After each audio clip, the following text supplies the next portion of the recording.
Hi, I'm Dwight Yorke, ex-Manchester United footballer and Aston Villa player.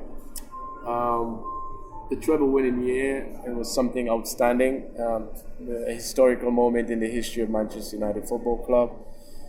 I think the last 10 days of the campaign in 1999, when we got on to win the treble, when we first win the last game of the season against Tottenham, we felt that we were in a very good place in terms of us going on to win the treble. Then a week later, we played Newcastle at Wembley, which we won in the FA Cup.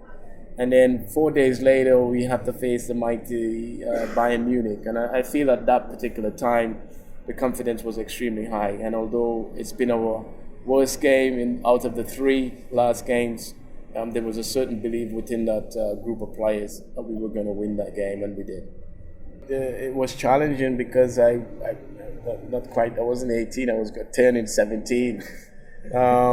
But yeah, to leave home at such a young age, I was still a minor, I was still at school.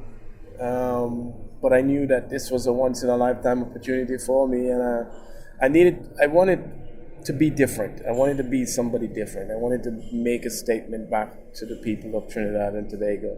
And moving to England, it was challenging, not just because of the weather, the cold, the people, the food, all of those challenges that I had to face. But I was put in a home as well, in a family home, having lived there for a couple of years. So there were times when I felt maybe I should go home, but I knew that deep down inside I was good enough. I just needed to adjust a little bit, which I did. It took some time in doing that, as you could imagine. I think I've made the right decision. I think this was something that it was made for me, but I just needed the opportunity, and I was very lucky that Graham Taylor has given me that opportunity to fulfill my dreams. He was somebody that I owed a lot to in terms of my success as a footballer. So I have a lot to thank Graham Taylor for. But at the same time, there was a lot of hard work and a lot of bumpy road in between, because I could have easily gone back to the Caribbean and sit on the beach and enjoy the sunshine back home. But I knew that this is what I wanted, and lucky enough, I stuck with it. It was tough for my family, like any parents. You're letting your kid go away to a foreign country, they're not around to look after you and stuff. So it was tough, but I was already on the road. Even though I was young, I was playing for Trinidad and Tobago national team, so I'd spend a lot of time from home. So I was familiar with trying to make my way around and not rely on mom and dad to give me, my welfare and stuff. I was already making inroads, so it was a little bit more easier for me to make that transition.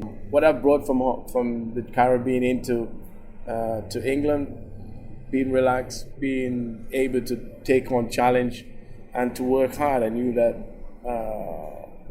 I had to work harder than the individual as I was up against.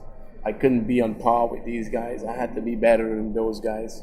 And I think that's something that I learned from a very young age. And in terms of what professionalism is all about, I was never familiar with that word.